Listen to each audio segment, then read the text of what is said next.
Kosova për shembull është duke bërë filma shumë të mirë. Po pra si ka mundësi? Unë nuk duke shpjegoj dhe ka shpjegim, po duhet ta di prej jush si shikoni Kosovën. Unë e shpjegoj me faktin që i lejnë të lirë të bëjnë çfarë duan bëjnë.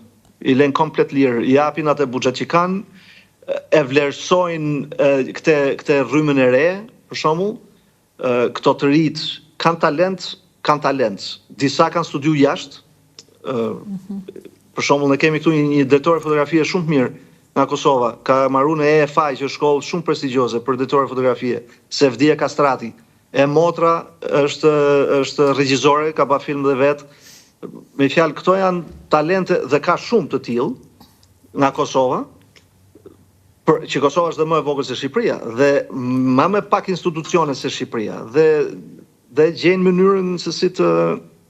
Po çfarë bëjnë më mirë se ne, përveç se janë të lirë? Se tani para më shumë nuk besoj se ka. Jo, i njëjti proces është, po japin qendra filmit, qendra filmit e ne, me sa më kujtohet mua, pat një moment nuk dha financim për asnjë zhvillim filmi për 4 vjet. Për 4 vjet, po, u blloku buxheti komplet. Hajde thuj krijuesit i tash, shkruaj je i lirë të krijosh. Është sforcë e madhe. Nuk është e drejtë, është sforcë e madhe. Kështu që kjo gjë të bën ty të mendosh që Samir që ike? Jo. Jo, nuk mendoj atë se shiko, vështirësi kemi pas dhe kënej, vështirësi kemi pas dhe unë kam në Greqi 3 vjet para se të shkoja në Kanada. Dhe nuk shiko, vështirësit më të mëdha kemi pas gjatë kohës komunizmit. Kështu që këto të tjerat janë të gjitha janë gjitha kështu, okay, po kaloj 2 ditë këtu, po kaloj 3 ditë atje, po me fjalë nuk komunizmi ka qenë kur nuk të lente shteti të funksionoje, se dilte fletrufeja në mes qytetit. Ti duhet t'jesh e re, po nuk e di atë kujtohet dita Han, në çdo qytet ke tabela ku viheshin lajmet mortore, dilshin njerëzit spiptite njëri ditë Han në mjes 6 mjesec se kishin hallë se mos kishte dalë në fletrufe në mes qytetit për ty, diku letra anonime, dhe kishin frikë se problemi ishte duhet përgjigjeshe, se e kam kuptu gabimin dhe vetë korrigjohem me kështu, po nga ana tjetër thoje pritjer, po të them këtë do thotë që e paskëm ba. Kështu që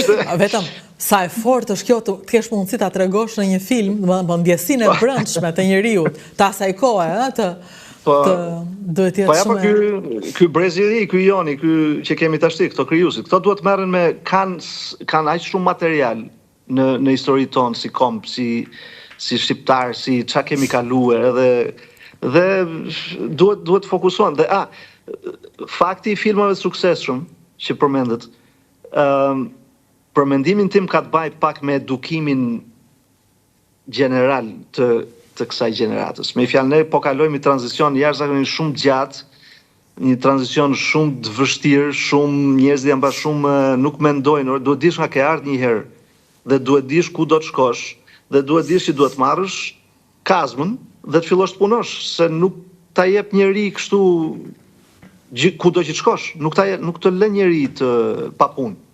Prandaj shqiptarët që dalin jashtë hecin, se janë kushtet barabarta dhe thjesht thot do punoj dhe do punoj. Po në Shqipëri nuk e di çfarë halli kanë.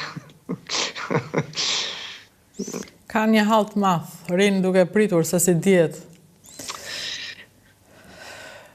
Megjithëse është mentalitet, shumë njerëz kanë dalë jashtë, do kthehen, do ndryshojnë. Po ka marrë pak më gjatë se ç'duhet. Dhe kjo pastaj reflekton dhe në mënyrën se si bajnë film, mënyrën se si bajnë muzikë, mënyrën se si bajnë politikë, mënyrën se si shkruajnë një libër, diskutimi civil në shoqëri, janë të gjitha shkojnë dorë mas dore. Me fjalë thellësi, se ne kemi drama shoqërore jashtëzakonshme, që i kemi mbart me vite nga një sistem i jashtëzakonshëm terror, dhe ne dolëm palag, ne dolëm a thu sikur erdhëm me fjalë suedezne, komplet. U përmys sistemi, s'ka problem demokrati u bë socialist, socialisti demokrat, nga gjitha anët, s'ka problem, qa nuk ngjon. Tjetëri ka hangër burgizet vjetë, thonë, ama ti komunist, me fjalë është është kthyer gjitha në surrealitet dhe e ka superuar realiteti artin, sikur e ka superuar dhe ti nuk gjen fjalë ta tregosh atë që është e patregueshme.